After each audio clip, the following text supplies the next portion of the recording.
Hey guys, welcome to another episode of the I'm Doing Great podcast with your hosts, Mike and Gina. Thanks for tuning in. But before we do start, we have a really amazing new sponsor. I'm excited. Let's go and hear a word from our sponsors.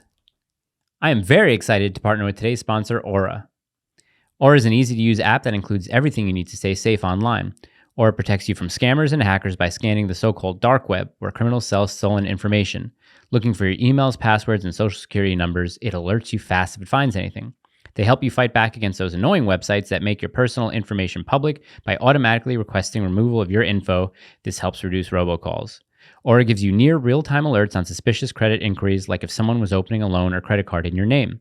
Their VPN allows you to stay anonymous online by keeping your browsing history and personal information safe and encrypted. And they protect your devices from viruses, malware, spyware, and more, so the bad guys can't break in. Aura even helps you manage what your kids can do on their devices. You can even restrict specific apps, set screen time limits, and even set focus times to ensure your child is doing their homework instead of binging YouTube. And their password manager lets you store and access your online passwords securely and conveniently. Maybe you already have an app that does one of these things, but with Aura, you don't have to download and pay for 7 separate apps. Let Aura do the hard work of keeping you safe online. If you sign up right now, Aura will give you a 2-week free trial with my link. You'll be shocked at how much of your private information Aura finds exposed over the next 2 weeks. Go to www.aura.com/doinggreat to start your free trial. Also linked below in the description, or scan the QR code. Wow, that was great. So guys, Aura, go to aura.com/I'm doing great. Oh no, sorry. Go to aura.com/doing great. Use our code. You get 2 free weeks if you sign up under no obligation. So I think it sounds good. Protect your stuff. Aura, A-U-R-A. Yeah. Yeah, because there are some other brands that have the same pronunciation but a different spelling. We're not even going to reference them. A-U-R-A. That's right. Aura. Yeah, and speaking of other companies that are awesome, I'm wearing one of them. I'mDoingMerch.com. Go there, buy our merch, support the show. We don't have sponsors just to have sponsors. We need support for the show. You guys, we put on a free show for you. It's free. It's free. It's totally free. It is free though. If you have to pay to view this show, show me where you have to do that, because I don't think you have to do that anywhere. No. So hey, how was your week? My week was good. Have we talked about our holidays yet? No, I don't Christmas think and so. New Year's? No, I don't think so. Has it been that long? When's the last time we were just the two of us in the studio? Probably in our Christmas. old studio, right? Did we do a show from here? No. Wait. We did one with Anomaly. That was live, but we didn't do one with the two of us. And that was with a guest. Yeah. Well, we have a special guest coming next week who is going to help launch the new show that we've been talking about. So if you guys won't be able to see that on YouTube, so we have a link coming out for that but soon. He scares me. Yeah. He always scares me. They know. Do you think they know who we're talking about? I don't know.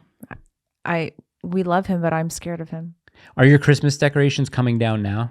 Well, today is the last day of Christmas. Today is the Epiphany. The Feast of the Epiphany. Yes. So we're going to take them down this weekend. Okay, that's cool. Tomorrow. Tomorrow's Saturday. Yeah. Yeah. I think Carly's taking them down today. Yeah. So I think we'll definitely take them down tomorrow. Yeah. Kind of sad. I'm always sad when I take down the Christmas decorations. I feel like it's, you get the post-Christmas blues a little bit. Yeah. I feel that a little bit. Yeah. I really haven't been into Christmas all that much. It's not really one of my favorite holidays. Yeah. Yeah. Yeah. I love Christmas. I love all the Christmas stuff. Christmas is fun. It was so What did you make for dinner, for Christmas dinner? Well, I mean, we didn't get to make nearly as much as we wanted to because we didn't have electricity for like 2 days before Christmas. Oh, that was harrowing. Yeah. Tell us about that. We got to make maybe like a fourth of the menu that I normally make. Mm-hmm. Yeah. We didn't have electricity for 2 days because, it got down to 1 degree, which it always gets down to the single digits in Tennessee at least once a year. But people go nuts. They didn't prepare for it, and like they never do. Southern cities just don't have the infrastructure to handle 1 inch of snow. Right. And then they just did not at all respond to our zip code, and they let the Titans play their game, and downtown Nashville was lit up like a Christmas tree. And they're posting pictures on social media of themselves sitting in a room with a short sleeve t-shirts on. Yeah. We were lucky we have a fireplace and we had a backup generator. Like when we saw that the temperature was going to go down, my husband and I were like, okay, we're getting ready. We charged a generator. This is going to be a bit ugly because the South never is able to handle any kind of snow. And it wasn't even snow. It was just a little bit cold. It was just cold. Yeah. And then, so we called, like as soon as our electricity went out, it was gone for 2 hours. We called, NES, Nashville Electricity Service, and the guy was like, just go to a shelter. Yeah. He said, just go to a shelter. And I said, why? He says, well, we don't have anyone out there to fix it right now. I said, you haven't sent anybody? He says, no, we don't have a team out there. I said, okay, well, do you know when you're going to have one out there? He's like, no, we don't know. Just go to a shelter. I was like, okay. And so that was like midday on Friday, which was 2 days before Christmas. And oh yeah, Adriano came over Saturday to charge everything, to recharge. Yeah, because it was almost like just Eve. our neighborhood. Right. Yeah, it was like just our. I mean, well, we lost power too. We lost it for about 3-4 hours. Yeah, ours was gone for almost 48 hours. That's insane. Yeah. It was insane. I mean, like like I said, we were lucky we had the backup generator and the fire. So our house only got down to 50 degrees. Still. But our neighbors, their pipes froze and burst. Really? And they had to vacate their house. That's why all the... Yeah, and they have a young daughter. Like they had to vacate their home. I think they're still not there because they have to fix their entire home. Because unfortunately, they were at a friend's or family's home like an hour away. Mm-hmm. And so when they saw that the temperatures were dropping and they heard what was going on, they drove back, but it was too late. Oh, no. So we had our faucets running from, the very beginning of the freezing temperatures. So none of that happened to us. But they just completely... they just completely intentionally ignored our part of the area, and they made sure that downtown Nashville had all the electricity they needed, and they shut down all of their call lines the day before Christmas Eve, which was a Friday. Horrible. They shut down their call lines, and every time anybody tried to call, they said, everyone got the automated message, we have closed for the Christmas holidays. Please enjoy your holidays. Convenient, thank you. How convenient. And then they were posting pictures. So TVA, Tennessee Valley Authority, operates NES, and TVA was posting pictures of their employees like wearing short sleeve t-shirts. Yeah. Like they were like, we're working on it, but nobody was out here until like Christmas Eve evening. Yeah, and it sucks because coming from up north, and you know this even from being in DC, there is infrastructure in place and protocol in place when you're about to get a foot of snow, foot and a half of snow, or any sort of storm system coming in. The South, it wouldn't make sense to have all this preparation to never use any of this stuff. I mean, It seems like also since we moved to the South, I've lost more power in like the last year than I have in, let's say, the last 10 years living up north. It doesn't make any sense. We lose power down here all the time. If it's a little windy, if it's a little cold, if it's too hot. I mean, even too hot. Up north, they would have rolling blackouts, obviously, to not because they have to kind of give the grid a break, a little bit of a break because everyone's going nuts with air conditioning and stuff like that. Yeah. But yeah, we've lost power a bunch down here. Yeah, I lived in Boston for almost 3 years and some pretty severe winters. Mm-hmm. Never lost power, never had an issue. Yeah. I mean, I've lost power more here than I have living in California. I know. During like the massive heat waves, because every year in San Francisco, you get like a massive heat wave that's like 110 degrees and nobody's got central air. Mm-hmm. But even though they did like rolling blackouts, it was never as bad as it was here. That's crazy. It was nuts. I have a hole in my tooth. Which tooth? Why? Got a hole in my canine right here. Well, I had it before, and I got a filling in. I don't know if it was necessarily a cavity, but I did have it filled in. But the filling, I think I must have like swallowed it in my sleep. It's been there for 2 years, but now it's out. So I have like this hole in my tooth. You can feel it? I can feel it. Yeah, behind. It's pretty gnarly. But while I had that filling in the last week or so, it was a little bit sensitive, especially around the gum. Now my tooth is fine, but I still have to go back. I'm going to get a cleaning in a couple. It's crazy. I called this dentist office and they're like, "You're the first time we could see you. The first appointment we can make for you is like 3 weeks from now." I said, "Geez, okay. Well, put me on a list. And if something opens, let me know." So I'm going to go there, get a cleaning, and then get that back. What dentist? You don't have to tell me. You can tell me after what dentist you go to. We love our dentist. Well, when I first moved here, I was recommended a dentist by a friend, but he was more of a cosmetic dentist. So I don't even really know what that means if he just does, new teeth or corrective dentistry or something. I don't know. So I haven't been to the dentist in a long time. I think people don't take advantage of going to the dentist as much as they probably should. Like you should probably get a cleaning, once every 6 months to a year? Yeah. And I probably haven't got one in 2 years. I just don't think people like going to the dentist. I don't like going to the dentist. I am one of those weird people. I never mind it. Really? When people are like, "Oh, I would rather go to the dentist than go to the DM. I would rather go to the dentist than the DMV," as if it's like a bad thing. I'm like, my mom loves getting her teeth cleaned. I hate it. I never mind it. Really? You don't like the little like pointed tools and stuff taking out the plaque that's like stuck on there? I don't mind it. No? I don't know. It's really strange. Carly said, make sure no fluoride treatment. No fluoride. No fluoride. No fluoride. What did you make for Christmas? So you got the power back, and were you able to make anything for Christmas dinner? We were able to make our traditional Christmas dinner, which is spaghetti carbonara, but I was not able to make the pasta. Really? Yeah. So what did you do? We just made the dry pasta that we had.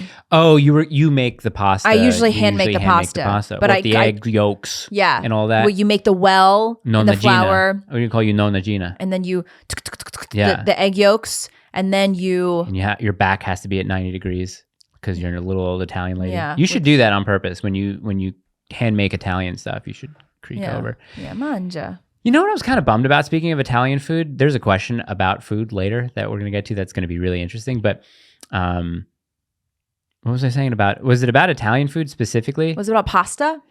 No, I don't know. I lost my train of thought. But. Yeah, I also made some really good short ribs.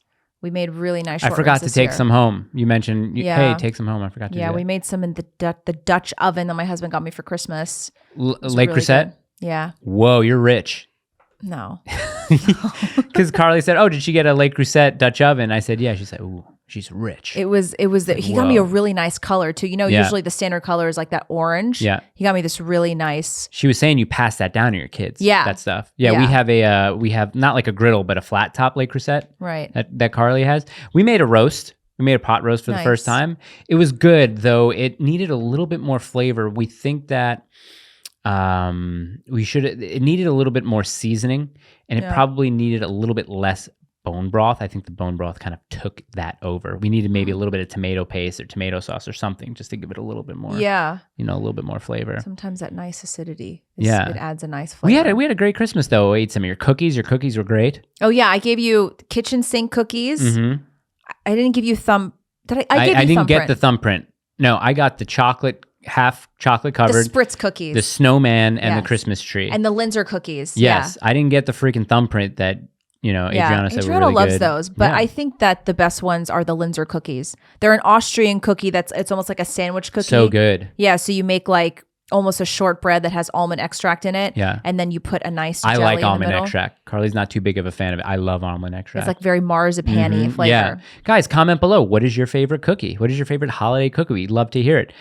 Let's talk about our React videos. They're fun. People seem to like them. People seem to like them. This is a new venture that we're doing. Was that your idea or was it my idea? I think it was a mutual idea. Like, hey, we need to make more content. Maybe we were both kind of like, we need to do something different to get us out of the hole. Do you know what's crazy? I watched this photographer's video that he just released. It was like, hey, how much money I made in my businesses in 2022. And this guy is a big YouTube personality. I think he has I would say somewhere around 100,000 followers or something like 100,000 subs. I think he made somewhere between $14,000 or $15,000 from AdSense, Google AdSense. And that's from the ads that run on YouTube. In what time period? The whole year. All of 2022. Okay. Do you know how much we made? I'll be completely honest. We made 4,000. Okay. We had more views than him. But you know why we didn't get paid as much? Because I think of our long form videos, 800,000 views was that. And then almost 2.6 million views were from our shorts. And we can't monetize the shorts. But starting in 2023, YouTube is going to start a policy where you can monetize the shorts. So I was saying, wow, if we would have had if those views would have been on normal videos, we would have made a decent amount of money. We have some shorts that have over 1 million views. You know what's interesting though? He made I think like a minute long video that went somewhat viral, maybe a 1.5 million views or something. But he makes long form videos. Now I think his average viewer retention, I forget what the acronym is for that, but it's basically an aggregate and an average of how long each person watches your video for. I think it was something like 3 minutes on his. Do you know what ours was? What is it? It was like 18 or 20 minutes. Really? So the average person will watch our videos for about 18 to 20 minutes, which is a lot when you think about it. Yeah. Especially for like a long form podcast. Yeah. It depends what you're watching. If I'm watching any one of these like golf vloggers that have YouTube channels, their videos are anywhere between 30 minutes and an hour. I'll watch the whole thing, but I usually do that while I'm doing something else that's on in the background. Yeah. So I just realized that I don't really consume much content these days, so I don't really know what's out there. Yeah. Which is why you don't spend too much time on YouTube. I don't. I really don't. I don't spend, I was actually talking to Anderson about this the other day. I don't even consume much content on Instagram anymore. Like the most time I spend on Instagram is talking to people in the DMs. Yes. Because I have a lot of people who are asking questions and whatever, and then like posting my own content, and then every once in a while I'll comment. But I just haven't consumed much content lately, which is why I think the reaction videos are fun. Yeah. Because a lot of that is like, I'm just seeing that. Like you sent it to me, or someone's, it's a cold react, or I'm watching it just once before, I think just once before is fine. Yeah. I don't think you need to cold react to every reaction video. I'm excited about the stay-at-home girlfriend reaction video. I'm excited about the Jubilee episode. When's it airing? I don't know. We don't know yet. Probably, hopefully later this month. I can't wait to see the edits. Do you think they're going to do you dirty? Yeah, probably. They're probably going to do a bunch of the conservatives dirty. They're probably not going to do you as dirty as Vice did to Pearl and Sydney. Well, speaking of which, you told me that they turned the comments off. They turned the comments off. That video has 20,000 likes and 69,000 dislikes. But yeah, they turned off the comments. When Sydney announced that on her Twitter, I was like, that's an act of violence. It is an act of violence. I agree. So how do you hold it? Do you really care if a video has more dislikes than likes? Because our abortion video has more dislikes than likes. Which abortion video? The one where we say abortion is worse than slavery. Short? No, it's the full video. Oh, that's because the TikTokers found a clip from that. Right. And they all banded together and went to dislike and comment. But, they're all just like 20-year-old dum-dums who, don't know what the three branches of the government are. Are there any comments from any of your reaction videos that you remember that stand out to you that you think people got wrong? Oh, there was one comment. People are starting to comment this randomly on random videos. They're like, "We're Candace Owens stands. When are you going to talk about what it was like to work for her for?" Oh, really? Okay. And I'm like, but I've talked about it many times. Yeah. I don't know. There's like, I think people think that I have tea. Yeah. And I just want everyone to know, like, I don't have tea. Like, I don't have anything dramatic or scandalous. I don't have anything scandalous to say. Like, those years working for Candace were really fun and some of the most interesting years of my life. And I didn't really want to quit my job. I didn't think I wanted to until I had my daughter. And then I, realized that she was much more important than any job I could have outside of the home. But people keep like, they're like, oh, you must have tea. Like, I'm sorry, I don't have tea. Yeah. Like when I worked for Candace, there's nothing dramatic that happened. Like Candace, what you see online is who she is. She's like genuinely one of the hardest workers I've ever met. She works her butt off. She's not like one of those content creators that just like shows up and everything is handed to her. Like she writes her own script, she writes her own monologues, she wrote her own book. She is in control of her content, and she's like very, very hands-on, and she works hard. So like people are always like, do you have tea? Like, I don't have tea. What you see is what you get when it comes to Candace. Let's get her on the show. Maybe she can sit here one day. That would be great. Yeah. I mean, because I think that having Candace on here, we'd be able to talk about things that she doesn't normally talk about, Someone on the reaction video that you did with the Muslim girl, someone said, wow, Gina's a trad wife who's getting upset at a trad wife and doesn't like that she's a trad wife. I was saying, well, this woman wasn't describing being a trad wife. Yeah, well, that person also completely missed the point of like, I'm not on board with secular trad wife trend. Right. I'm not, because the only thing I'm on board with is Christian biblical marriage. Yeah. And I'm not on board with a Muslim trad wife because I'm not Muslim. Right. And I'm theologically opposed to Islam. Correct. So even the term trad wife, like that is a trend that is inherently secular. And I'm not interested in that. So you can like, throw that at me, you're trouble. I'm just like, I don't care. Like, I'm only interested in biblical Christian marriage. A lot of people like your rants. They always say, go off, Gina. I like this Asian. I guess. I don't know. You went to an Ivy League school, correct? Doesn't really mean much, but you went there. Yeah. You got a degree from there. For graduate studies, yeah. Well, whatever. A comment that I've seen a couple of times on the video that I did has nothing to do with the actual content of the video, with the actual I almost said girth, but the actual, let's say, meat of the video, which is about being gay and being a pastor.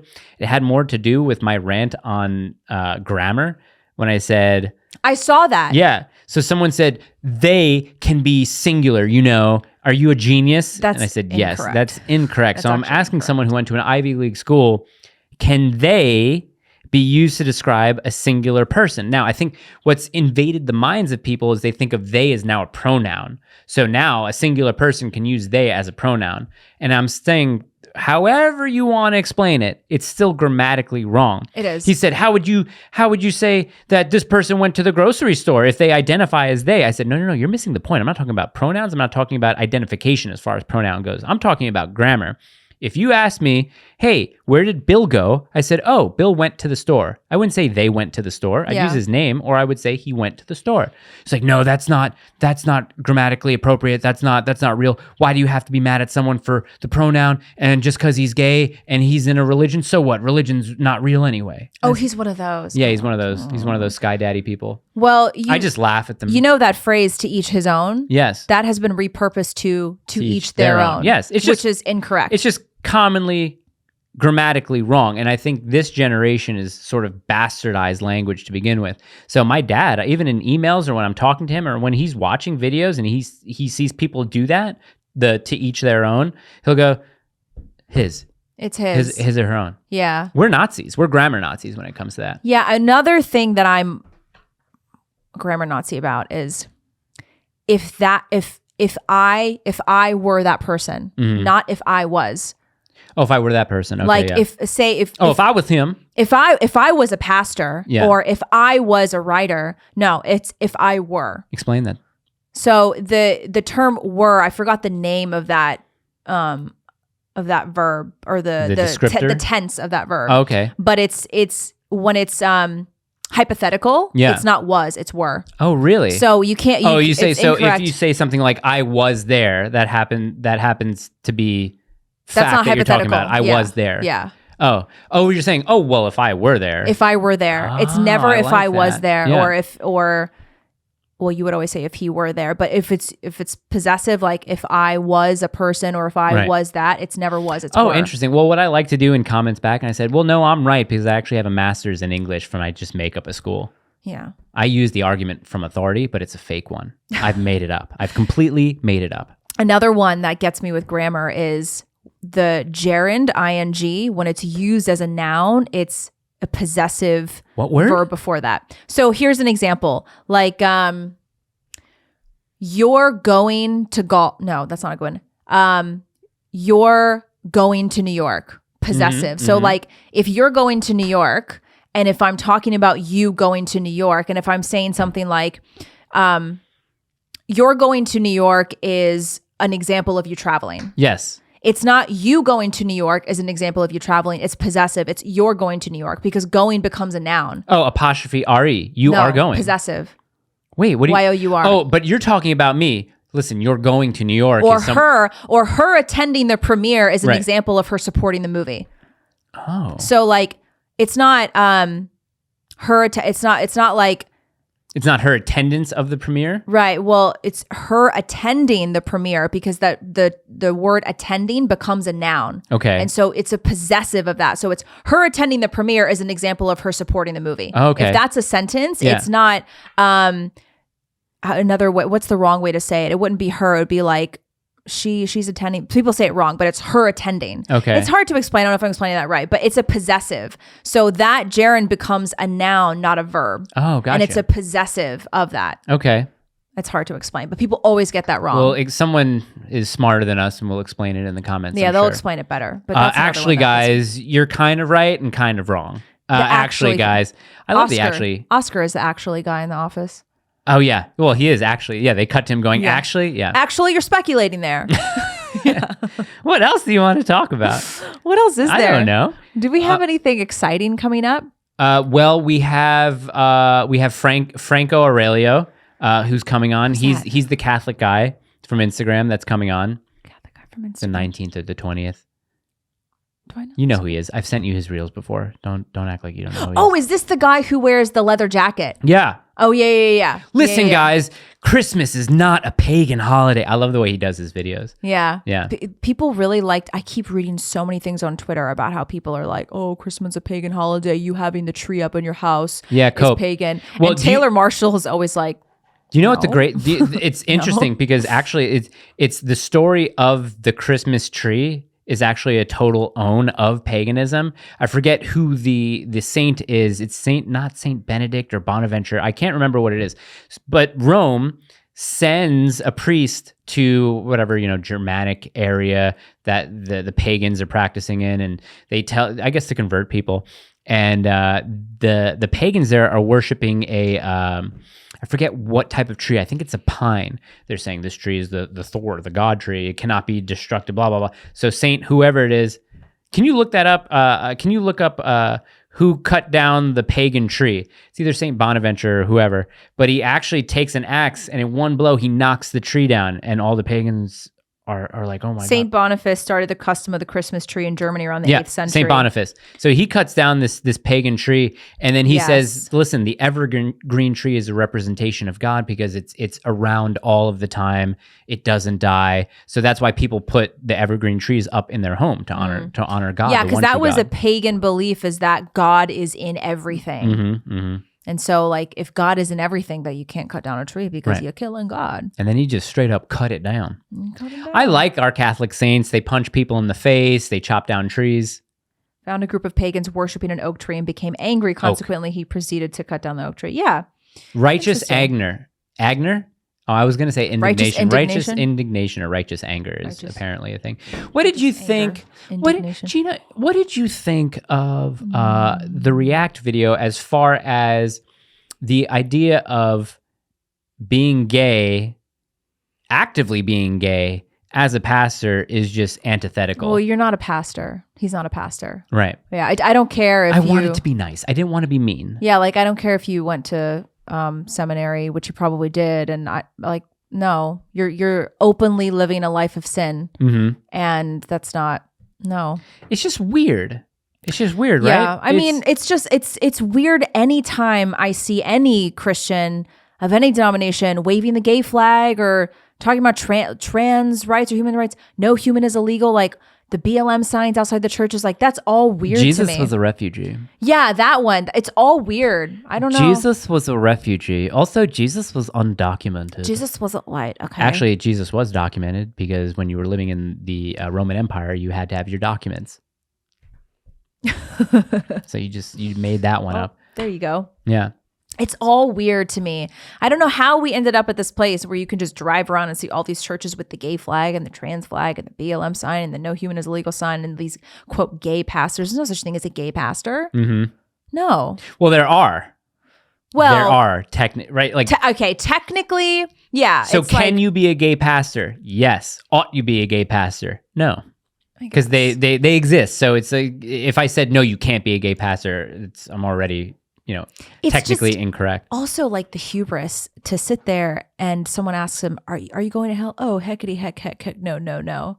Well, not even that. He said, when I came to terms with who I am, I said, to hell with other people. And I said, you're damning a group of people because they don't agree with your lifestyle. Right, he said that. And he was like, I had a girlfriend, but then I went home and cuddled with my boyfriend. I'm like, I don't want to hear that. Like, no, especially at church. And you thank God for my boyfriend is here. What? Sir? It clearly says, in Matthew, it clearly says marriage is between one woman and one man. And I mean, even if you go back to Leviticus, it has all those Levitical laws. Allie Stuckey wrote a comment on some post. I mean, like...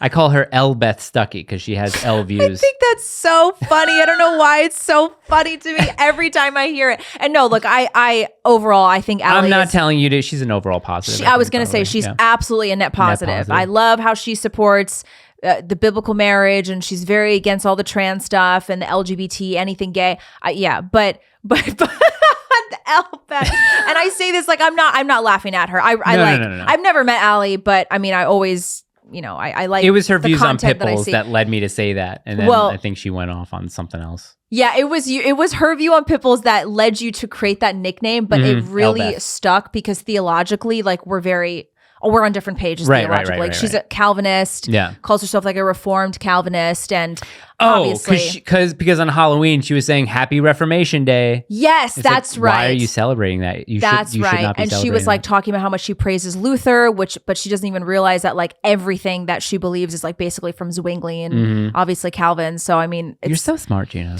No, like we're both really smart, okay, at this table because we both have degrees in many different things. But Allie, like we both are. So Allie wrote this really great comment about some like gay, quote, gay marriage post. And she brought up a good point. She says, when we're trying to decide what's good or what's wrong in the Bible, we also have to look at not only what does the Bible say is bad, but what does the Bible say is good. And then you can also put it into the context that fits us. What does the church say is good? Right. What does the church say is bad? So not only do the church and the Bible say that homosexuality is bad, but the church and the Bible also say that marriage union between a man and a woman is good. And that's also something that I think is worth pointing to when we're having the conversation. Well, where in the Bible does it say that it's bad to be gay? Well, we're not only focusing on what the church and the Bible say is bad. We also need to focus on what the church and the Bible say is good and what's righteous and what's holy. And what's righteous and holy is marriage between a man and a woman. That's the only kind of marriage there is. So I'm also sick of this question, like, well, where does it say that you can't be gay in the Bible? And where does the church say you can't be gay? That's not the only question you should be asking. Well, I mean, I think Sodom and Gomorrah is a perfect example to point to people about sort of sinful and degenerate behavior and what happens to a society that engages in that. Elbeth is a good nickname. No, I want to have her on the show. Nickname. I think we could laugh about that nickname with her, about the pit bulls. Well, I think that would be like, hey, listen, Allie, I came up with a nickname for you because I think you have a horrible opinion on pit bulls, and it's Elbeth, and El means L take. Yeah, basically. I think she would laugh at that with us. You think so? I don't know. I don't know her sense of humor. Listen, we're half an hour in. Almost on the dot. Why don't we answer some questions? Because we got a lot of good ones here, Gina. Okay. No thoughts.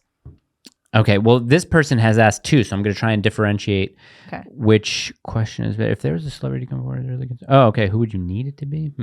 Isn't it curious? Financial? Okay, let's go with this. Okay. B Mackin in 89 says, if there was a celebrity to come forward as really conservative, who would it need to be? Who would it have to be? Who do you think? Do you already have it in your head? Yeah. Yeah, I do. Yeah. And this person came to my mind because of a video that she posted the other day. A video that she posted? It might be a little bit of a curveball to you. Oh, I'm really dark. I feel like it just got dark all of a sudden. No, I don't think there was a light ever on me. I'll go put one on. Okay, so you talk about who do you think you would need to be, and I'll go put it. Explain. Cardi B. So she posted a video on Twitter the other day, and she's totally vulgar and she can't put together two sentences without throwing the mother F word around. But she was complaining about the cost of groceries. And she was saying how she's like, well, if I'm rich, I can't even imitate her. I'm just going to put it into plain English. She said, if I'm rich and I'm thinking about the fact that lettuce now costs $7 when it used to cost $2, I can only imagine what middle-class Americans and people in the hood are experiencing with their grocery bills. Did she articulate it like that? She said it just like that. She said, middle-class Americans and people in the hood. So I can only imagine what they're experiencing, she said. And everyone was tweeting about it. We're like, she's so close. You know who else gets really close sometimes but doesn't quite get there? Who? Emily Ratajkowski. Oh, really? I thought she's kind of like an airhead, though. Isn't she kind of airhead? She's an airhead, but sometimes she gets close. Like Cardi B, both of them get close, and we're like, you're almost there. You're almost there. You're almost there. Like today, a couple of days ago, Rada, whatever her name is, on her podcast, she was talking about how I'm like, you're almost there. She's complaining about emasculated men. Really? And she says that when a woman is strong, which is just another word for like insufferable and like overly opinionated, then it makes the man emasculated. Yeah. And she was complaining that like she always attracts the wrong men because she's a strong woman, and the men that she always attracts are emasculated. I'm like, you're almost there. You're almost there, like honey. She attracts like Pete Davidson types. Exactly. Because she has a lot of masculine qualities. I mean, obviously not the way that she looks. The way that she looks is feminine. She's got a classically beautiful figure, but the way that she acts and talks and like lives her life is masculine. Yeah. And obviously you're going to attract a feminine man. Like that's just the law of nature. That's how it works. Like Tony Robbins, I'm a Tony Robbins stan. I don't know how you guys feel about him. I don't care. I'm a Tony Robbins stan. He always says in a relationship, when a woman is in a bad place, when she's angry, when she's not at peace with herself, is she feminine or is she masculine? She's masculine all the time. And when you're masculine as a woman, then what happens to your husband or your boyfriend? He like naturally has to become feminine in order for it to work, in order for you to stay together. So like Rada like almost gets there. And then Cardi B does the same. But I feel like if Cardi B were to come out as conservative, I think it would have the biggest impact. Why? Because all the white libs are obsessed with her because she's black and from the hood. And obviously all the black people love her. Okay. Slade wants to know if there's any update on the gala. Oh man. We forgot about this. I like making memes about the gala. Look, guys, the biggest thing about the gala is the funding. Yeah, when we say, "Hey guys, go check out our sponsors," or when we say, "Hey guys, go buy some merch," or when we say, "Hey guys, go watch our videos, go like our videos," or what are other ways that we make money? Those are really the three big ways: interact with our sponsors, buy merch, and watch our videos. That I'm telling you, like, listen, you have a job. I have jobs that I do. This show really doesn't make money. We'd like it to make money so that we can put on galas for you guys, so that we can upgrade equipment and have nice suits, even though this is a really nice place that we're in right now. But we'd like to make money off this podcast. Should we be bashful and say, well, we don't want to make, I want to make money off this podcast. So that you can keep doing it. Yeah. Yeah. Because right now we're making negative money. Negative money here. We just drain the money. Just draining it for you people who come in the comments. All you leeches. Yeah, for real. Getting all this free content. No, especially when we put our show out uncensored. Go sign up and, go sign up and watch our show there. But no, seriously, I would love to do the gala, but it is like you said, it's a thing about funding. We would love to. I'll reach out to Live Action. Yeah, maybe get a nice sponsor for the gala. Maybe. Could be fun. I don't know. Maybe we're a little bit too radical. This is from Marco said, Gina said she was Protestant. Centers. What denomination was she in? I mean, I had grown up in a non-denominational, and so like non-denominational. Okay, which is it's all just muddled and strip mall church. Whatever. Yeah. I mean, but I grew up even worse than that, where it was a mega church when I was going to church as a kid in like middle school. My church turned into a mega church. They had a separate youth building that had a rock climbing wall. A whole upper floor of Game Boy consoles or Xboxes, I mean. Oh. They had a basketball court. They had a cafe. They had like the fog machines and the auditorium and stuff. So that's like, the garbage that I knew of as a middle schooler and high schooler. I like that. Yeah. Or do I? I don't know. Yeah, I know. I mean, like you like that in a sarcastic sense. Ohas wants to know, do you guys wear crosses? Oh, yeah. I mean, that's actually the interesting question you asked that, because I was looking for some jewelry. Would you wear a cross? I would like to, yeah. I don't wear a cross. I wear a scapular. Yeah. You know what a scapular is? Scapular is, I basically consecrated myself to Mary. So I did a month-long consecration to Mary. And this is what's called a brown scapular. So on the front side, it has this image of Mary. Aww. And I wear it all the time. And on the back side, it says, whoever dies clothed in this scapular shall not suffer eternal fire.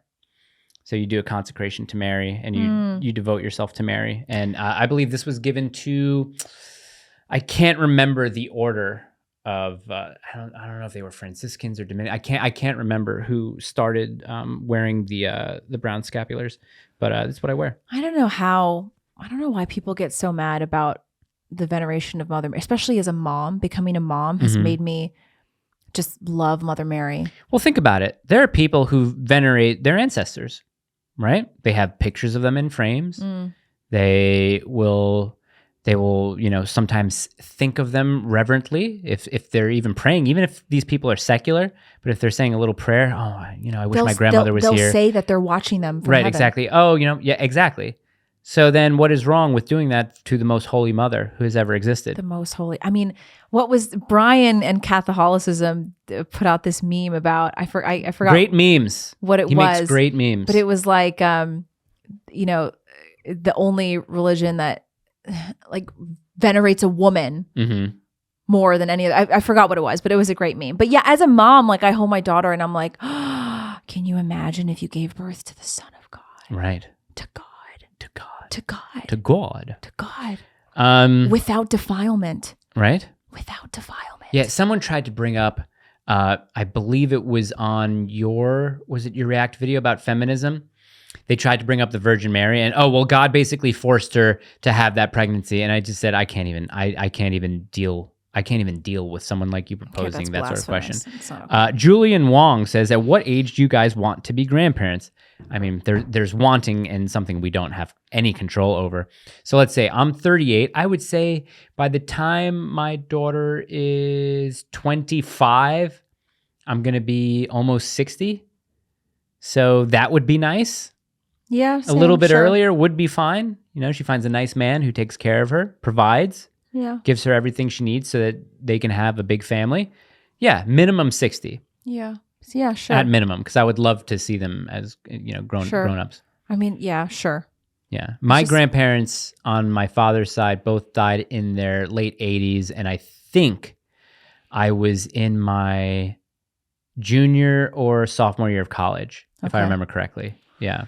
So they made it that long. And my Gosh, I grandmother didn't on my think that mother's far side is ahead. still alive. Yeah, both of my dad's parents died fairly young because they both Mhm. had lung cancer. They were Oh. sick. But Yeah. my grandmother, my mom's side, is alive, Did 9 either years of them old. smoke? Do you know? Oh yeah. Oh, really? Okay. Oh yeah. They were like both heavy smokers. Like my Yeah. grandmother, even when she had the late stages of cancer, she just could not break away from the cigarettes. Oh, really? Yeah, it was bad. Caribe23 wants to know, is racial diversity bad for society, even if everyone embraces the same culture? That's a good question. Yeah, I- it's a good question to think and expound upon. I wouldn't say that racial diversity is inherently good or bad. Mhm. I mean, I think it really just all depends on the If level of everyone- homogeneity. Yeah, if everyone embraces the same culture, that's good, regardless of but I think that's a pretty. the breakdown. I also think that that's a long shot. That's It is a long very shot because difficult you thing. can't You're not expect gonna have a that. big diverse group of people to all kind of assimilate into the same culture. No, yeah, That'd be very difficult. It's a nice sentiment. They would all have to maybe share the same language first to start. Mhm. Exactly. At a bare minimum. Yeah, Then maybe all be the same religion. yeah, And if they come from different countries, ethnicities, races, then it might be a little bit easier. But yeah. if you take, I mean, like look at Queens, look at the most diverse place in the world. Is that necessarily embracing the same culture? No, because you have basically a little Nigeria in Queens. Mhm. You have Little Korea. Little Korea, Chinatowns, the Italian sections that remain pretty, solid with each other, and they don't necessarily go out into Yeah. the other cultural areas. So, like, to answer the question, then, yeah, I guess racial diversity would be okay if everyone shared the same culture. However, that's never going to happen. Let's just be realistic. Like, you're not going to have a very large group of diverse races that all accept the same culture. It's just that it's just too hard to make that happen. Mhm. That's Yeah. why I think that's why I actually do think that diversity as we know it today in the US is a negative. Yeah, I tend to agree with that. Yeah. Yeah. Cobber2388 says the Knoxville mayor went to the Christmas drag abomination. How do we keep people like this from power? And then he also says, I live in West Tennessee, so I can vote in Knoxville. Well, yeah, I mean, you vote these people out, especially if your district allows recall elections, you try to recall them as quickly as possible, get them out of there. That's why districts that have recall elections are great, because if that person is messing up, you're able to recall them. And a recall is just, hey, you, I call you. I'm recalling you. Yeah. Yeah. No more to this. And apparently you can send songs now. So he said, enjoy this banger. You can send songs?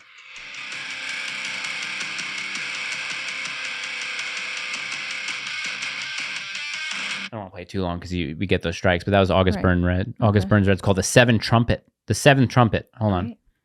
Thank you. Oh, okay. Well, I just...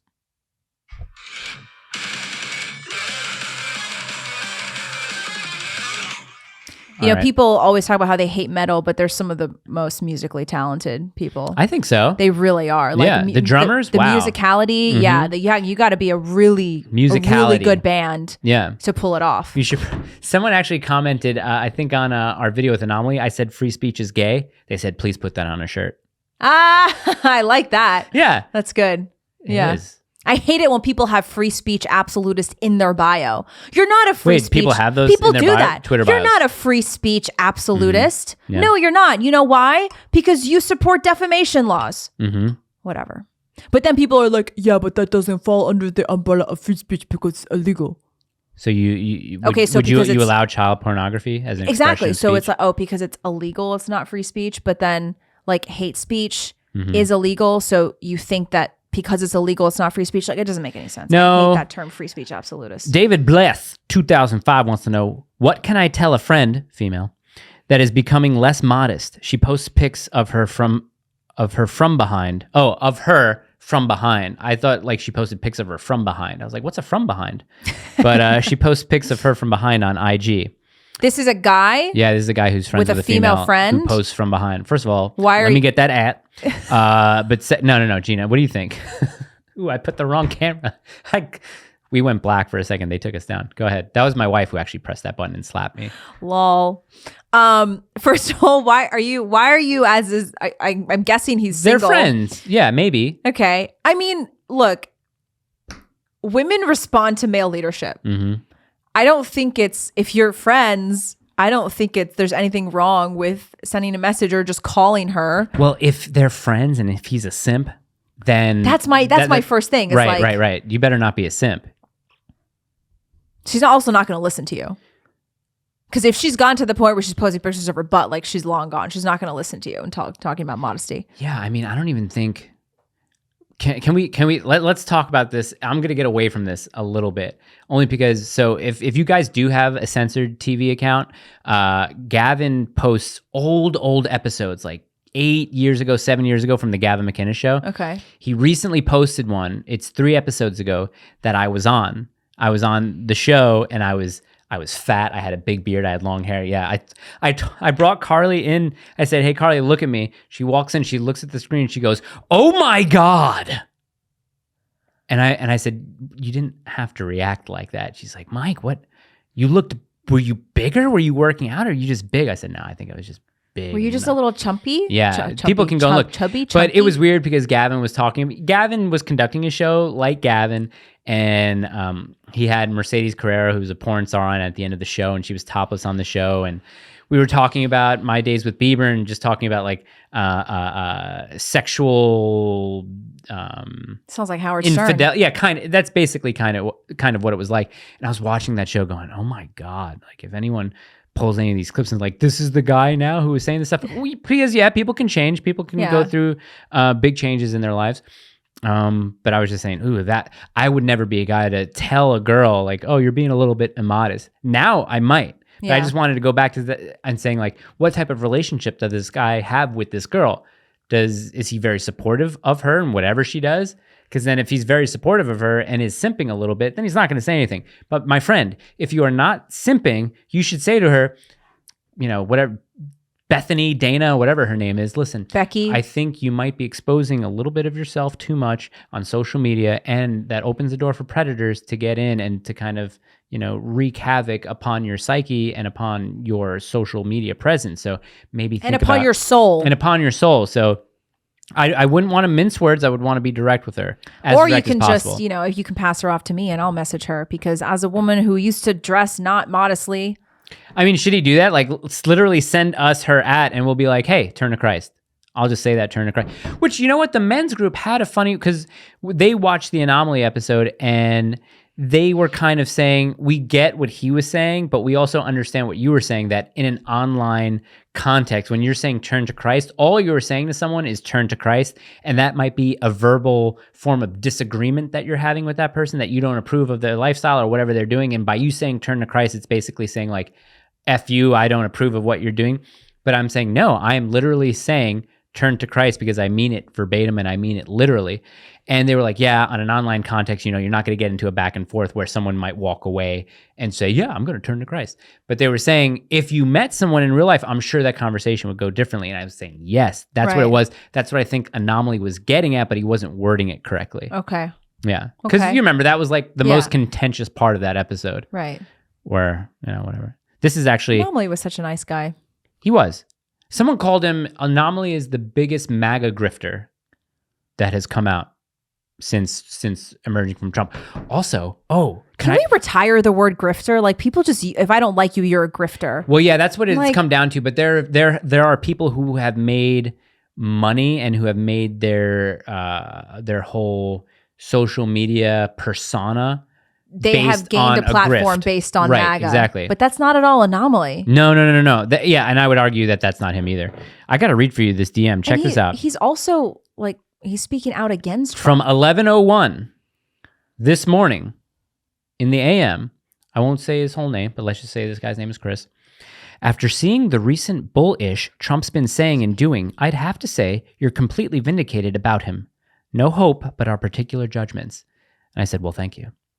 Yeah. Vindicated, baby. Did you see his quote pro-life memo that he sent out.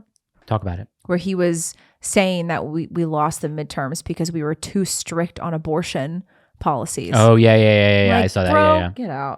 Get out, Donald. Who do you think will be cleaning your toilets? He was Donald talking Trump? about making exceptions. Yeah. Making exceptions for abortion. Well, Newt Gingrich did that. He wanted to campaign for Republicans who would support, was it midterm abortions or something like that?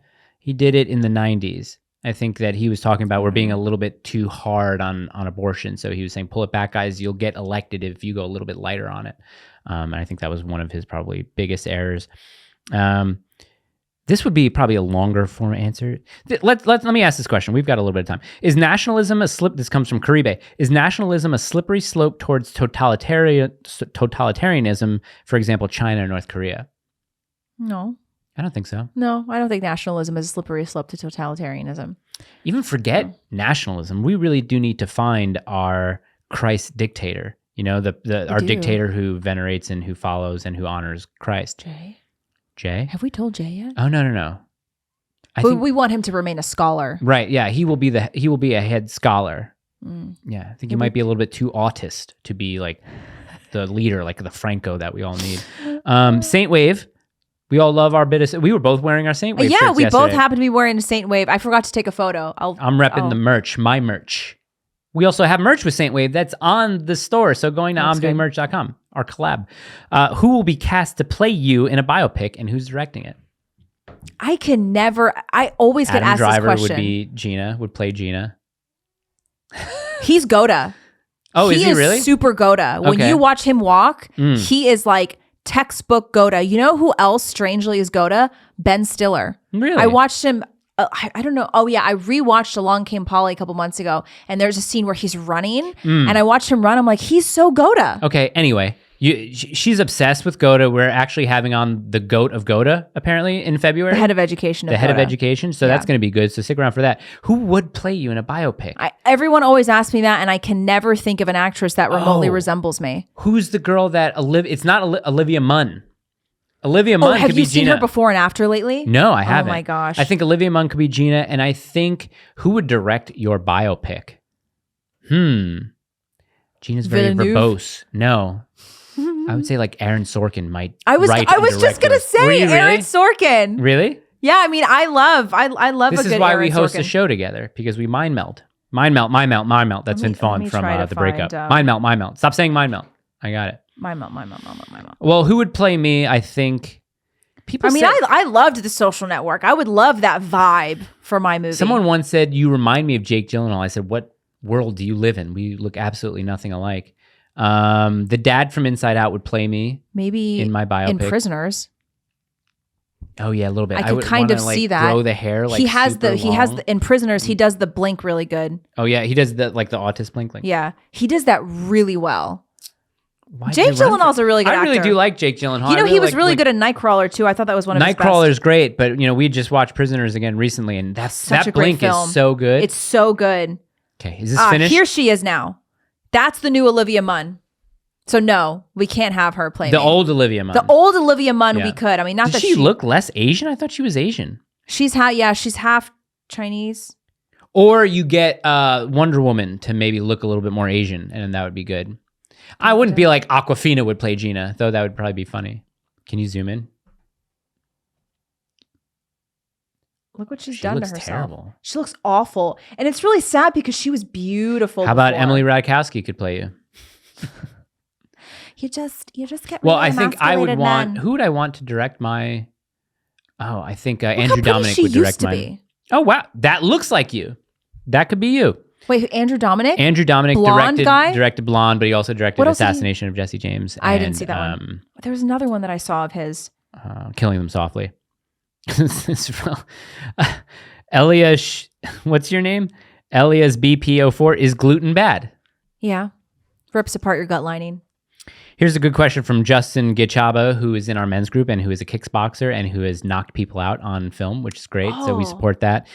Looking back, what was the most fulfilling thing you've done in 2022? Oh, I breastfed my daughter the entire year. Oh, awesome. That was the most fulfilling thing I did. Yeah. I always knew that I was going to make it to her. So did I. Her first year, her first birthday. Mhm. But I mean, we're still going strong. She's still nursing. Nice. And I'm really, really, really happy that I was able to breastfeed her for the whole 2022. Yeah. What would be the most fulfilling thing that I've done? I think it'd probably be, I don't know if this is going to mean anything, but it'd probably be the amount of time that I've spent with my family. Mm-hmm. Just the freelancing stuff and not having the 9 to 5 from all of 2022 allowed me to stay at home with my family a lot more than I would have. And moving forward now, that's probably going to change. But yeah, that's probably been the most fulfilling, I think. And honestly, doing the panel, because we were talking about that since maybe March of last year. Yeah. No, maybe not March. Who did it originally? It was before Kai's first episode. It was from early 2022, and we actually pulled that off. Yeah. That was great. I would also say a runner-up is us finding orthodoxy and becoming Catholic again. Yeah. Yeah. Yeah, that was a great part of 22. Yeah. So I would say, a tie. I would tie. I would probably say a tie too. Equally important. One is maybe a little bit more salvific. Mm-hmm. But you know what I mean. Mm-hmm. This is LaButch. Sorry if you answered this before, but what's the best areas to live in Nashville? I don't think we've ever answered that as far as like what the best area to live in Nashville is. I would say kind of like the area that we're in, maybe Brentwood. Brentwood's a nice place. Franklin's a nice place. They're a little bit more expensive. Bellmead. I guess it also kind of depends on like who's asking. Is it a young 25-year-old? If you are a young person who is moving from a big city to a small city, but you still want that city vibe, and not even necessarily city vibe, but maybe neighborhoody vibe that you would get in a city, like if you were living in Brooklyn or if you were living in LA somewhere, I would say move to East Nashville. That's where you're going to have probably the best restaurants, the best access to restaurants, and maybe some of the best I don't want to say nightlife, but a lot of great bars, a lot of great music venues and stuff like that. And you're really, really close to downtown. I would say East. We loved living in East Nashville. Good food really there. Did. Great food. Really good food. We should do like a Nashville food tour one of these days. We should do like a little series where we both go to restaurants. The Continental Burger, Lyra, Redheaded Stranger. Would we have? Here's the thing though. For the Continental, would we have to get permission to film in there? Like, hey, we have this channel. Like, could we possibly do something? Wouldn't we have to kind of get permission from everywhere then? Or Maybe. Is it because it's a hotel? Yeah.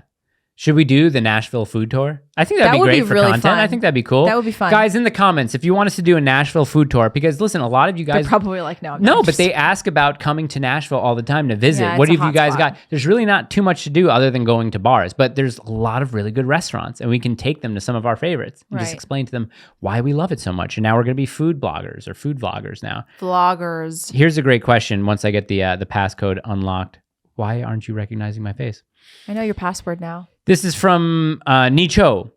What's your favorite takeout food? Now, we can dissect this because of different factors. Yes. Okay. So here's the thing.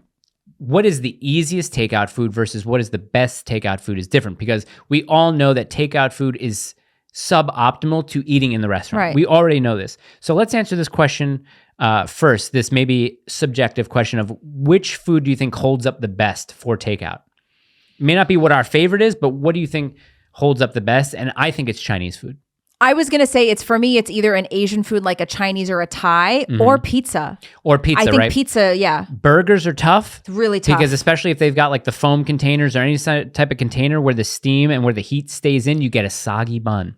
And you don't want a soggy bun. You don't want soggy fries when it comes to a burger. Or when the cheese starts to harden again. Right. No go. And that's a little bit different because we're not necessarily talking about drive-through. I think we're talking about takeout, like a takeout meal. Right. I think pastas hold up a little bit better. Mediterranean food doesn't really hold up that great. Yeah, I've noticed that. The hummus doesn't, it's not nice. The pita gets a little bit. Yeah, whatever restaurant it is, they have to do a really good job in containment. Yeah. Yeah. But as far as what my favorite takeout food is, I would probably have to say Chinese, especially living in New York. Yeah, Chinese is probably the go. New York, it's the best. Yeah, I mean, there's nothing like going to a slice shop and getting a slice, having it on a paper plate and a paper bag, walking a couple blocks, going to a park, or just sitting down somewhere and having a slice. Like that is, I honestly miss that about New York is the food. I watch the Vice channel a lot, the Munchies channel that they have, and they do a lot of these chef tours where the chefs from one restaurant will go out on the town and go to a bunch of their favorite different restaurants. And I'm like, oh, I miss New York. Yeah, that's the reason why I miss New York. Every time we go visit family, we have a rotation of all the food that we get there. We get bagels, we get pizza, we get pasta, we get the Chinese food. Bagels is a good takeout option. That's a good one. Cold cream cheese, right? So they put those in the little plastic containers, but if the bagels can stay warm long enough, they're perfect. They're perfect. Man, I miss New York bagels. I miss Long Island bagels. Yeah, and there's really a difference between a toasted bagel and a warm bagel. A still soft, warm bagel is optimal and is best. You don't want to necessarily have a crunchy bagel. Those are the best. Oh, the best takeout food, bacon, egg, and cheese on Long Island, New York City, New Jersey. Oh my gosh. Yeah, from a bodega. Yes. That's honestly, that's as good as you can get. And even when I talk about New York, my accent gets a little bit stronger. I miss it sometimes. I miss the bagels. I would like to answer this question, though I don't think both of us are really suited to answer it. Is there a difference between cream cheese and schmear? It's the same thing, right? No, schmear. A schmear is the action. I want a schmear of cream cheese or a schmear of butter is a schmear. That's the schmear. That's what it is. It's the action. Yes, it's the action. It's not the actual it's not the product. noun. Right, exactly. Yeah. I want a schmear. I want an adjective. I want a schmear of cream cheese. Just a little schmear. No. Give me a schmear. Give me a schmear. Yeah. Isn't that like... Oh, we're Jews now. You just dropped a hard J. Yeah, dude. I do it all the time. I like it. Is there evidence? This is from SMG. Is there evidence in the Bible that Mary was sinless, thinking of converting to Orthodoxy? Oh, yeah. So I don't know about that, but I think that just almost like that question in itself isn't even the right one to ask, because I don't know what this person's converting from, but like as someone who's coming from who wants to convert to Orthodoxy from having a Protestant background, the question used to always be, well, like, where is it in the Bible? Where is it in the Bible? But the Bible is not the only authority. Right. You know, and so you also like oral tradition matters. Like there's a lot that has been passed down through history and through the church that is important. And I don't know if there is a biblical foundation to Mary being sinless and without defilement, but I do know that it's a church teaching. And I think that one of the hardest things of converting to Orthodoxy or Catholicism is accepting that the church teaching is what you have to accept. Yeah, and I also think it might have to do with a little bit of semantics in the way that the angel Gabriel appears to Mary and says, "Hail Mary." And when you go back to the translations, the way that the angel uses "hail" was reserved for royalty in a way. And the angel, Elizabeth said, what is it? I believe, correct me if I'm wrong here in the comments, but it's either Elizabeth, Mary's cousin, or it's the angel Gabriel who says to Mary, "Blessed are you among women." So I think, that's not necessarily evidence for her being sinless, but evidence that she has clearly been elevated to a different level. Yeah. So, I mean, that's not really the best answer, but I think there are people obviously out there who know the answer to this better than we do. Ask Jay, ask David. Ask Brian. Ask Brian. If he watches, tag Catholicism, be like, Catholicism. His dad is so funny. Oh, yeah. His dad is a riot. This is from another men's group questionnaire. And this is really an apt observation. Mike, how did you learn to dress well? I'm trying to boost my wardrobe game. Okay. Yeah. Let me go into my camera. Which is Mike? Oh, there are a couple of staples that every guy needs in his wardrobe in order to, I think, pull off any sort of look. Good pair of jeans, good pair of denim. When you want a good pair of denim, you want a good pair of made in America denim, selvage denim. And now the Japanese really have not necessarily a monopoly on selvage denim, but they have a lot of great options as well. But American denim is starting to come back with a fervor unlike before.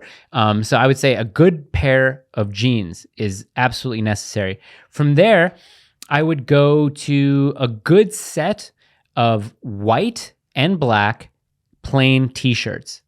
Okay, so you have those. Then what I want you to also get is a good pair of trousers, and not necessarily a low-rise trouser, but a trouser that fits really well up on your hips where they're supposed to be worn. So now that you've got a pair of jeans and you've got a nice pair of trousers, they could be wool, they could be chinos, they could be whatever, you can now tuck those basic t-shirts into those trousers and pretty much wear anything on the top of it. A flannel, a blazer, a coat, a vest. So you have all that taken care of. Then as a staple, I really suggest that you get 2 out of the 3 of the following: a navy suit, a black suit, or a gray suit. If you have those, you can interchange those with each other all day. Those will be perfect. Now, as far as accessories, bunch of that's whatever you're into. But make sure that everything fits well. Can't be extra baggy, can't be too tight, okay? When you look at pictures of men from the 20s and 30s and 40s, everything fits them. Even if they're wearing their slacks a little bit higher because they're really truly wearing them on their waists, they'll have their freaking wife beater tank tops tucked in. Everything fits. They'll have their t-shirts tucked in. Everything fits them. The suits, everything is made to measure. It looks really good. Now I think, especially now with guys, you have this kind of streetwear vibe that I know Justin Bieber sort of started to appropriate this baggy look from the 90s of everything not fitting. I don't think it is... what is that word? I don't think it's very, when something doesn't suit you or not. Be like, oh, well, that doesn't really suit you well. You know, when you say, does this help me out? Do I look fat or small? Compliment me? Compliment me. What's the word I'm looking for? Flattering? Flattering, yes. Baggy clothes isn't flattering. Tight clothes isn't flattering. Now, there's a way to sort of alter your pants to make you look a certain way. If you want to appear taller, hem your pants slightly up higher towards your ankles because it will look like you're growing out of your pants. So it looks like your pants are two gins. That's the same. That's the same thing that the women do. Yeah. Also, as far as footwear, guys, get some staples. Get a pair of Oxfords, get a pair of work boots, and a pair of clean sneakers, either in New Balances or some simple Adidas, something like that. That's what I would do. If you really want, and I know it doesn't appear to be because I just kind of look like a slob right now, but I used to work in menswear. I'm still very fascinated with vintage menswear, and I actually did help a subscriber out because he was wanting to know where he can get some good jeans. So I told him where he could get some good jeans, and he turns out he loves them. He just has to exchange them for the size. But I think it's good for men to talk about how to dress well. Oh, really? Yeah. There's nothing effeminate in dressing well and looking good. Look at the Peaky Blinders. Oh gosh, yeah, Peaky. I mean, I almost wanted to do, one of these separate pieces of content about guys, how you should really take care and how you look and how you present yourself to the world. Yeah. Because if anything, that is a really masculine quality that people look into. It's about shaking a hand firm, but not too tight. You don't need to assert dominance in a handshake, but you need to be respectful, but you also need not to be a pussy. Okay. And then there are other aspects of masculinity. One is smelling good and looking good. My mom always tells me there are 2 things you need to do. One of them is very important. It's smell good. Always smell good. You don't want to be going somewhere smelling like ass. Yeah. So I kind of went on a rant there. It's a good one. Have you always been Catholic? No. Remember, I was baptized Lutheran when I was around 7 or 8 years old, and then after that became Catholic. Took a trip, came back. So, Grefferson, what is your favorite fiction book? Nonfiction. I'm sorry if you've already shared this. Please don't ban me. You're lucky.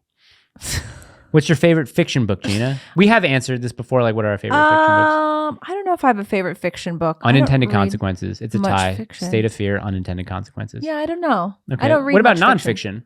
I don't have a favorite book. That's a really tough one. It's like asking you what's your favorite song. Yeah, it depends on my mood. I'm a woman, okay? What's the last book you read from front to back that you were able to finish? Not front to back, like all in one sitting. The Case for Marriage. The Case for Marriage is a really nice one because, there's a very common narrative in today's society that marriage is pointless and you might as well, it's just a piece of paper, you might as well just live together.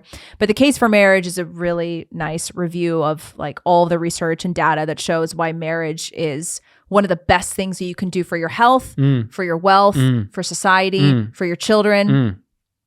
Especially for men. That's really interesting is that all the data shows that particularly for men, it's really good for them to get married. It's especially good for their physical health. Oh, interesting. Yeah. You guys should check out this from Bridget Moore. You guys should check out Father Mike Schmitz's Catechism in a Year. It's really good. Yeah, I have the Hallow app, so I'm going to look into doing that. Here's a question for you. It's not specifically for you, but does Harry Styles qualify as a good form of androgyny in your opinion? Yes. Okay. Yes. Okay. Yeah, I know the conservatives are going to absolutely hate this, but Regis and I, we loved his Vogue photo shoot. Okay. Like that to me is... Like that's we talked about this before. I think androgyny is an interesting thing to explore as adults in a space of art and fashion. Yeah. And I actually liked that photo show. I thought it was interesting and kind of cool. But so yeah, and we have to Yeah, it was remind a little people gay, that we're but- not pointing to that and we're saying this is peak masculinity. No. That's not what we're saying. no. And anyone who does make that, it's like, look, he's being so masculine because he's comfortable with what. No. You're wrong. Yeah. But that's not what we're saying. Yeah, that's not what we're saying. I actually got a lot of grief because there was this one video. I don't know if I sent it to you. It was a DM about a girl who was looking bloated in her dress. So she made her boyfriend wear it. And she cut to her boyfriend wearing this low-cut red dress. It was a white girl and a black dude. And all I did was comment on it. I said, why can't men just be men anymore? Did And they I got get mad? a lot of people who liked it and a lot of people were like, he's just wearing a dress. That doesn't have to do anything with his manhood. And just even today I was talking to someone who was saying, man, he's just wearing a dress. Like textiles and types of fabric don't necessarily make or not make a guy. And I was just like, listen, this woman was in a way being completely abusive of this guy for likes on TikTok or Instagram or whatever it was. She emasculated him Yeah. publicly, and he just maybe is not aware of it or She not. humiliated him. Right. And all I said was, we have to acknowledge men and women are different. That's why clothes were designed for women in one way and clothes were designed for men in another way. Throughout time, they've always been different. There's always, these are clothes for men, these are clothes for women. Okay? I don't want to hear, well, in Greek times that they all wore togas. I'm sure men wore them differently than women, though. I'm Yeah. sure that it would. I'm sure if someone was wearing one like a woman, if there was a sissy guy walking around Athens with a lady toga, the guy's probably been like, "That's a lady toga, man. Don't wear it like that." But I'm just saying, if we have to acknowledge the biological differences between men and women, and we have to say a guy wearing a dress, something about that guy, or even something more about the woman. Yay. So I don't know where maybe I was I playing it while I was talking? Mike, play it while you're talking. Okay. We've got 3 more and we'll end. From Steven Zimmer, what is your favorite Adam Driver movie? I'll go first. I really did like Silence. You beat me. I really did like Silence. He wasn't main character in that movie, but I really did like him there. A lot of people will say Star Wars. He was good in that, but it's Yeah. definitely not a. What was that movie he was with Ben Stiller?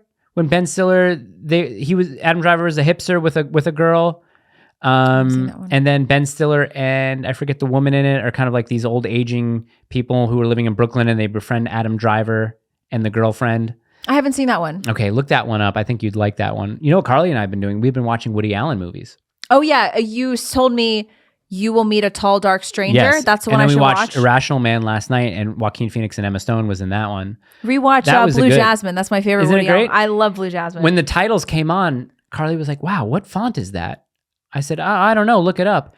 She says, I've never seen it before. I think maybe, did Woody Allen create that font? I said, no, that probably has existed and Woody Allen's just using that font. Because Woody Allen comes out with a movie once every year. And he's been doing it since the late 60s. It's kind of fantastic. So White Noise is not your favorite Adam Driver movie? I hated that fucking movie. I I hated that movie. I'm sorry for not gonna cursing, watch but it I now. hated it so much. Because I mean, like, Well, it's based on a book. I've never read the book, and a lot of people really like the book, and they said it's one of the best adaptations of a book they've seen. have you I seen? really didn't like that. Are you looking at Adam Driver Have movies? you seen Patterson? Awful. Okay, I haven't seen it. It was worse than White Noise. Oh, it was that bad. I went to Okay. go see that in a theater at the premiere in LA. Really? Method Man was in it, and he was actually at the premiere, which is funny. But my buddy Alex and I went. We both thought it was horrible. The Meyerowitz Stories. Is that the one you're talking about with Ben Stiller? No, that is a Noah Baumbach movie. Okay. Noah Baumbach really likes Adam Driver. They've done Keep many going. movies What are together. other Adam Driver movies? Maybe it is the Meyerowitz Stories. Well, click on the poster. Click on. Let me see. That's not the poster. Can you see it there? Let me see. Let me click on it just so I could see. Yeah, Noah Dustin, Baumbach. no. That's not it. That's not it. While We're Young. That's the While one. We're Young. While We're Young. Okay, I haven't even heard Let of me that. Let me look it through this. Bluebird, Lincoln. You Yeah, know he what was in movie Lincoln. Adam Driver was really good in that I think showed his range in a different way? Mhm. The Last Duel. The Last. Oh yeah, The he Last Duel was yes, really. that was a good movie. That was a movie that flew under the radar. That was pretty good. Okay, yeah. Out of all these, yeah, probably Silence. It was difficult to watch. Silence, yeah. Difficult to watch. Oh yeah, but I thought it was well done. There is some sexual assaulting in that movie.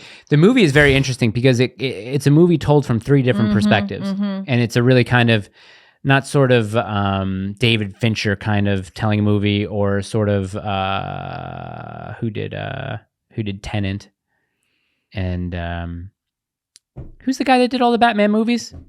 Christopher Nolan. So sometimes out of time movies that Christopher Nolan will tell a story from different sort of times. This was like a compartmentalized. Yeah, it was very interesting. Yeah, I thought The Last Duel was good, and I liked it. I think it was one of Adam Driver's best performances because it was really different than anything else he's ever done. Here's the thing: a lot of people, and it was Ridley Scott too. A lot of people have problems with movies where people are playing other. Oh no! Wait, you talk. Oh no! Okay, it's the same going from there. I think. Oh okay. Keep talking. It's okay. I think so. Did we lose the whole episode? No, let me yell right now. No, okay, it's good. Okay, good. I think it's good. Don't scur me like that. I think it's good. I mean, I tapped it from the... Yeah, I think it should be fine. Anyway. Silence, I think, is his best one, though. Silence was good. Yeah, I think so. But what I was saying is a lot of people have problems with casting Matt Damon, Adam Driver as French sort of aristocrats. Yeah. And they kind of and them sort of using an accent that... I mean, just cast like Vincent Cassel or cast actual French people. It's like, no, the director has choices that he wants to do, and whatever. Who cares? Okay. I don't know. I know you didn't like Marriage Story, but I thought he was. No, it's not that I didn't like it. Okay. It's just that those movies bore me. Okay, see, those are the kind of movies I love. I mean, I'm a woman. I love like those I call those white people problems. Those are my white people girl problems. Right. Like that was a girl movie. Yeah. Emily Rose, to y'all, what is the most annoying or frustrating modern Christian take or thing they do? Modern Christian? Well, technically, I'm a modern Christian. I guess she probably. We just happen. Oh yeah, maybe that. But we both happen to attend or are part of ancient churches, I guess. The most annoying thing, I'm just gonna sub the word progressive. Most annoying thing that progressive people do. Yeah, I mean that's annoying, but I think there's a lot more theologically that they do is just like depraved. I think that the most annoying thing that they probably do is make it more about themselves. Make it more narcissistic. The most annoying thing that they do is it's not a religion, it's a relationship. Yeah, well that's what the gay most pastor annoying said. Thing to me. That's the most annoying thing. It is a Do you want to do a quick cold react to the Russell Brand thing? Remember that I posted? I didn't see it. Let's answer Emily's question really quick. Any wedding tips? Fiance and I have a lot of family and friends, but also want to keep it cheap. Yes. If you have a lot of family and friends, you're gonna have to take this with a grain of salt, but also understand that there are some people that you're gonna have to cut out.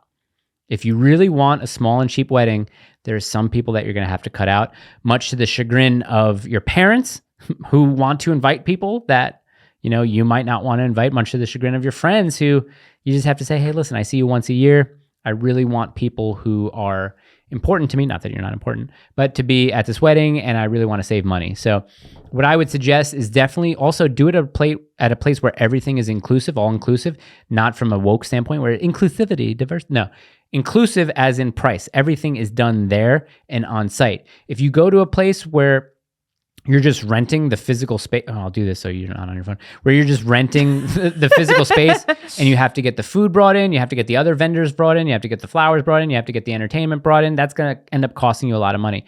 So what you should do is you should find a place. My wife and I had it at this place, Frankie's 457 in Brooklyn, which they're opening a restaurant in Nashville at some point this year. But everything was included. It was family style, and to this day, when I see people I haven't seen for a while who are at my wedding, they still talk about the food. Oh, that's nice. Yeah, so I would try to have it at some place that has everything included.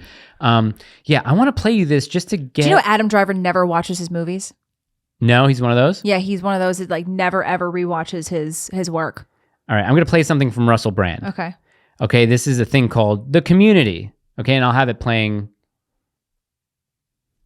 here when I put it up, but just so that I want you to watch and listen to it. I'm going to offer you everything that I've got. I'm going to leave everything on the floor, in the gym, on the table. No kilojoule of energy unspent. If you want a selfie, you'll get a selfie. If you want a book signed, you'll get a book signed. If you want a cuddle, you'll get a cuddle. I'm afraid I have to leave it there because I'm married now.